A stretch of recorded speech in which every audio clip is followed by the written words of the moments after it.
헤어롬 교회 성도 여러분 안녕하십니까? 서상배 목사입니다. 오늘은 이사야 24장에서 27장 말씀을 살펴보도록 하겠습니다. 제목은 이사야의 묵시록입니다. 이사야서 1장에서 12장은 유다에 대한 심판의 메시지를 다루고 있습니다.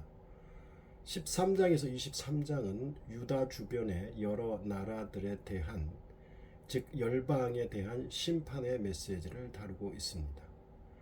이사야 24장에서 27장은 이사야의 묵시록으로 온 세상의 심판에 대한 메시지로 온 세계에 종말론적 파국이 임하는 것을 다루고 있습니다. 온 세상의 종말론적 파국은 역사의 주관자 되신 하나님에 의해서 임한다고 합니다. 24장에서 27장은 주전 2세기부터 주후 2세기의 묵시문학처럼 하나님을 말세에 자신의 승리를 위해 역사의 배후에서 모든 사건을 주관하시는 분으로 묘사하기 때문에 종종 작은 묵시록으로 불리기도 합니다. 그러나 당시 묵시문학의 일반적인 표현의 특징인 속에 의미를 숨겨놓는 색깔, 숫자, 환상적 이미지 등은 나타나지 않고 있습니다. 문맥의 흐름, 즉 이사야서의 문맥의 흐름으로 볼 때 선민 유다와 열국에 대한 심판 예언을 마친 후에 바로 세계적인 종말을 다루는 것은 매우 자연스럽습니다. 첫 번째, 하나님께서 온 땅을 황폐케 하심으로 혼란과 재난이 가득하게 될 것이라는 메시지로 24장 1절에서 13절입니다. 말세의 하나님의 심판은 우주적이며 철저해서 심판에서 면제받을 사람은 아무도 없다고 합니다. 이사야는 이를 설명하기 위해 여러 부류의 사람들을 등장시킵니다. 제사장과 백성, 상전과 종, 사는 자와 파는 자, 물건을 사는 자와 파는 자, 채권자와 채무자, 이자를 받는 자와 이자를 내는 자가 똑같이 심판을 받을 것이라고 합니다. 말세의 종말론적 심판의 원인은 사람들이 온 세상을 죄로 더럽혔기 때문입니다. 종말론적 심판에서 살아남는 자들은 극소수가 될 것이라고도 합니다. 하나님의 심판으로 사람들이 즐기던 음주, 가무 등 여러 가지 것들이 그치고 쓸모없게 될 것이라고 합니다. 사람들이 사는 성읍들은 황폐하게 되고 그곳에 살던 사람들은 사라지게 될 것이라고 합니다. 모든 기쁨은 슬픔으로 바뀌고 땅에서는 즐거움이 사라질 것이라고 합니다. 두 번째, 하나님의 심판에서 살아남은 자들의 반응입니다. 24장 14절에서 16절. 하나님의 우주적이며 철저한 심판에서 살아남은 얼마 안 되는 사람들은 하나님을 영화롭게 한다고 합니다. 그들이 하나님을 찬양하는 이유는 전 세계적인 심판으로 말미암아 하나님의 위엄이 지상에 밝히 드러날 것이기 때문입니다. 그런데 이사야는 절망의 한탄을 합니다. 최후 심판의 때가 이르기까지 이 땅에는 폭압과 강탈과 살인이 그칠 날이 없을 것이기 때문입니다. 이것이 그가 미리 본 광경이었습니다. 세 번째, 하나님의 영광이 임하기 전에 온 땅에 미칠 최후 심판에 대한 묘사가 다시 전개됩니다. 24장 17절에서 23절. 하나님의 심판은 완전하여 누구도 피하지 못할 것이라고 합니다. 노아 홍수 때 모든 사람이 피할 수 없었던 것처럼 하늘의 홍수문이 열리고 땅의 기초가 흔들릴 것이기 때문입니다. 그러나 이 말이 여기서 물의 심판을 시사하는 것은 아닙니다. 창세기 9장에서 하나님께서는 다시는 물로 심판을 하지 않으실 것을 약속하셨기 때문입니다. 최후 심판의 날에 하나님께서는 대적자들을 처벌하시고 시온산에 좌정하셔서 통치하실 것이라고 합니다. 네 번째, 하나님의 우주적 심판에 대한 찬양의 노래입니다. 25장 전체. 하나님의 백성들을 압제하던 불경건한 성읍을 멸하시는 것에 대해 하나님을 찬양합니다. 여기서 불경건한 성읍은 어떤 특정한 성읍만을 가리키는 것이 아니라 하나님의 백성들을 대적하는 모든 성읍을 대표하는 것입니다. 구약의 예를 들면 니느웨나 바벨론입니다. 최후 심판의 날은 반면에 하나님의 백성들에게는 천국 잔치의 날이라고 합니다.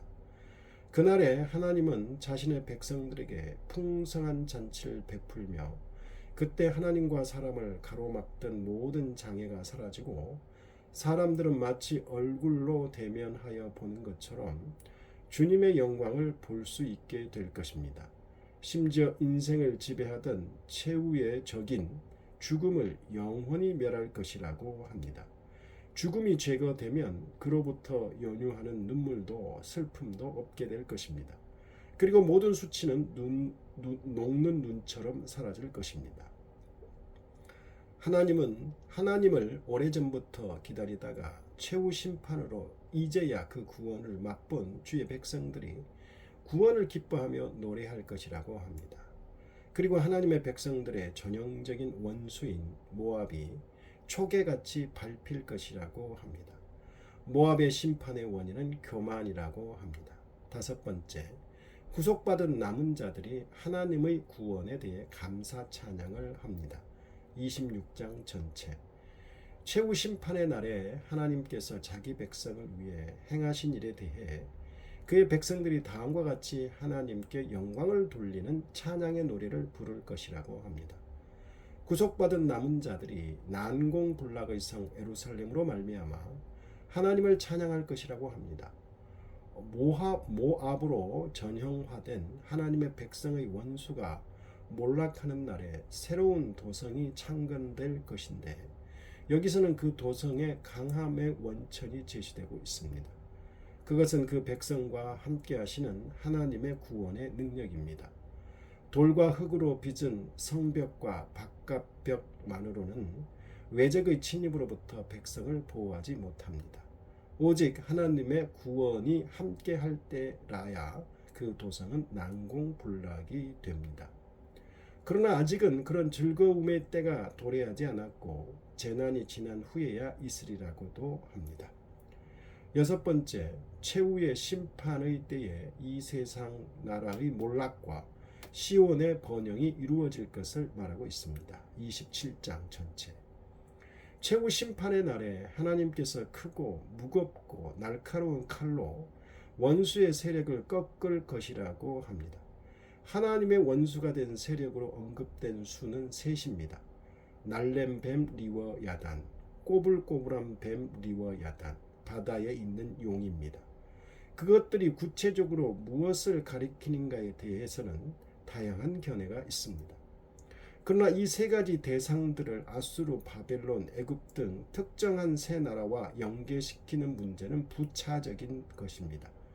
중요한 것은 새 동물로 대표되는 하나님의 원수들이 철저하게 멸망하리라는 것입니다.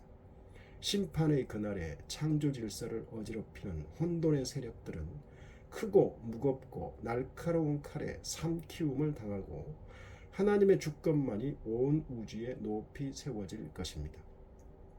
반면에 하나님의 백성들이 사는 시온성은 아름다운 포도원으로 비유되고 있습니다. 그 이유는 하나님께서 시온성을 아름다운 포도원처럼 돌보심으로 말미암아 번영할 것이기 때문입니다.